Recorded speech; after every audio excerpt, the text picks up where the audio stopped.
Hey, what's up, YouTube? I know we love sports cars and especially the 2024 Acura Integra Type S. I've driven it and absolutely love it. But I don't think there's enough videos that really go over the numbers and the opportunity cost of what purchasing a vehicle like this can do depending on your financial goals. So I thought it'd be fun today to basically run a scenario of, let's say you don't get this car and you hold off for several years and decide to invest that money in S&P 500.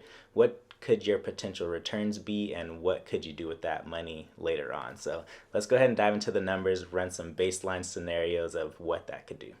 All right, so I'm here on the Acura website. The Integra Type S just looks so good. But again, let's look at the numbers, take the emotions out of the equation. So I'm gonna click on shop here and then we're going to estimate payments.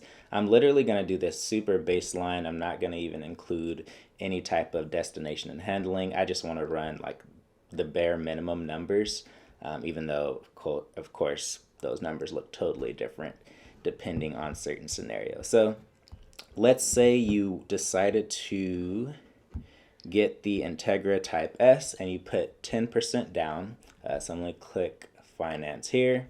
10% of the 5,080, of course, is the 50,800, not including the destination handling. We're going to keep it at 60 months, assuming you have a credit score of 740 or higher, and interest rates, of course, are really crazy right now, so let's just keep it at the 6%. We are looking at a payment of $998 per month. So that's a pretty hefty penny, but of course, depending on your current situation, that could be chump change to you, or this could actually be like a good chunk of your monthly income. So let's go ahead and start plugging into this Capital Group American Funds calculator, basically where we're going to start running some numbers. So our starting amount, I'm going to basically take what we would have put as the down payment on the Integra Type S. So I'm going to say our starting amount of investing into the S&P 500 as 5,080. Years to invest, we're going to change that as 5, and then our car payment is $998. So we're going to plug in this $998 here, and assuming we're getting an 8% return for those years. So let's go ahead and hit the calculator. Again, I know you could dive into this on a much greater detail with calculating maintenance, insurance, all that kind of stuff, but let's just keep it very simple for now, because even this I think is going to be pretty eye-opening. Okay, so we click the calculator and our estimated amount of our ending balance in the portfolio for the S&P 500 after doing 5,080 initially as, let's say, our first several shares that we would get in the S&P 500, and then putting $998 per month for the next 5 years, is $80,731.30. So to me, to put that into perspective, that's basically you get the Integra Type S at a decent rate, plus you can get like a S2000 or something else fun by the time you would have waited to have this car and invested that money. Not that you would take it out of the market and do that, but just in a hypothetical situation, like that's what the money could grow into. So then let's run a different scenario of assuming, let's say you do 20%. These numbers are going to be relatively similar, but it's still good to be able to run some of these. So let's say you do your down payment as $10,160, still keeping it at 60 months. And our payment goes to $899 per month. So let's go ahead and go back. We're going to change our starting investment of buying several shares into the S&P 500. 5 years still, and then our payment was $899. Hit calculator, or calculate.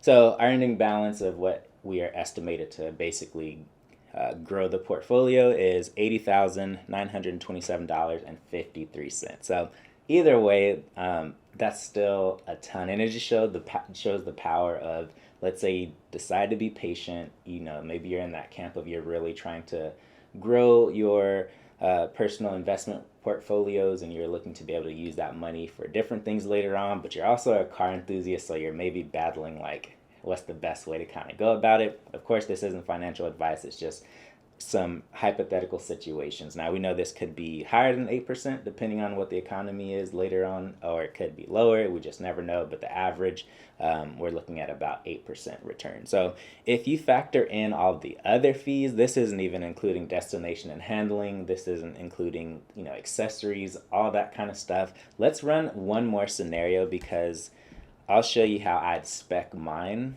and then let's see what those numbers would look like. So let's go back to build and price so we can get a better estimate of everything. So I'm gonna start over. I really like the white, but I also really love the liquid carbon metallic. Like, I think that looks so good. But to keep it simple, let's just go with the platinum white pearl. Next, interior, there are a few things that I really would like, but for the like seating and different things like that, interior colors, we're gonna basically go with black. That's what I prefer. This is where the dollar signs start to rack up. So I would get the all season protection package. I would also get these wheels. Those wheels are super nice. I know you can get some cool aftermarket ones. I'd get the valve stem caps. Why not? Like, it's $30. I don't want the blacked out emblems, but I do want the tailgate spoiler. It looks really good. It makes a big difference. And then the mirrors, definitely a must. The carbon fiber mirror caps, I wish they made them a little bit nicer, but they still look really good. Make a big difference. So I would get that. And then I would get the splash guard set or that's included, but I would get that because I think it kind of round out the back, plus help with some of the rock chips and stuff like that. So I would also get, where is it at? The shift knob for sure. Like, I really like how that looks. And then the Alcantara steering wheel, that just looks amazing. I actually really, really like that. So we're already at over $56,000 just with a couple of accessories. I would go ahead and get the sunshade because kind of need that, and at least it fits perfectly there. So I'm going to go next. Okay, so we have our breakdown. So with our destination and handling, we are looking at $57,592. Now, we know it's hard to get these at MSRP depending where you live, but even then, like, let's just say we got it for this price, that can really grow into something much bigger later on. So I will leave it at this here. I think it would be good to calculate insurance just as a hypothetical situation. So let's say the insurance is, I'm going to say $150 per month on this, just who knows. We'll go 150 times 60 months. Okay, we got $9,000 in the insurance. And then let's say for maintenance, it's pretty cheap on Hondas, even with like a sports car. I think compared to German cars, it's definitely going to be cheaper. So let's go ahead and say $750 per year. I think this is a stretch, but let's just say it. Okay, so $3,750 plus the $9,000 for our insurance, so $12,750. So let's tack that on to the cost, not even counting taxes, but let's go ahead and throw that in later. So we'll do 57,592. Okay, so we're at $70,000. So let's go ahead and take our total of what everything would be. I'm going to go ahead and deduct the 20% down payment, and then from there plug that in to see if we divided that over 60 months what that payment would be, and then put that into the S&P 500. Okay, so $1,075 roughly is what the car payment would be. So let's go ahead and keep our $10,160 as our 20% down payment, but basically we're putting that as our initial several purchases of stocks of the S&P 500. So still 5 years to invest, and then we're gonna adjust this contribution amount per month to $1,075, and we're gonna keep it at 8% as what the hypothetical growth will be. So let's see what these numbers look like now.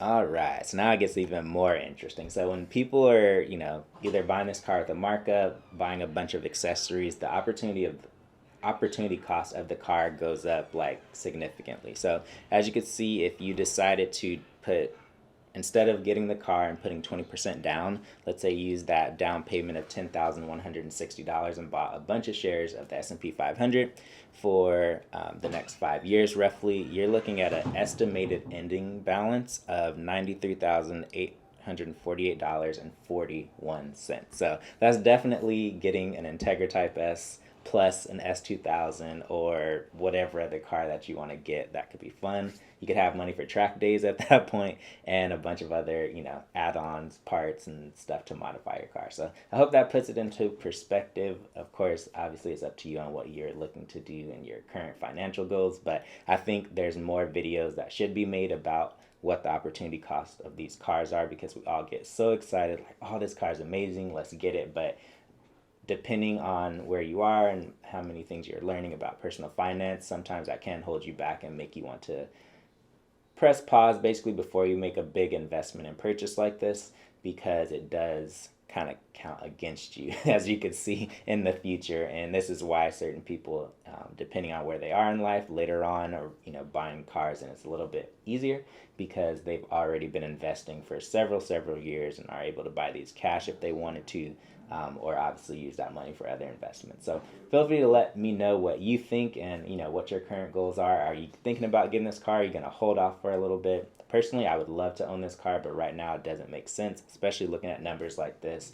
That money could go towards other things. So I'm going to enjoy my daily drivers for as long as I can. So catch you in the next video. Peace.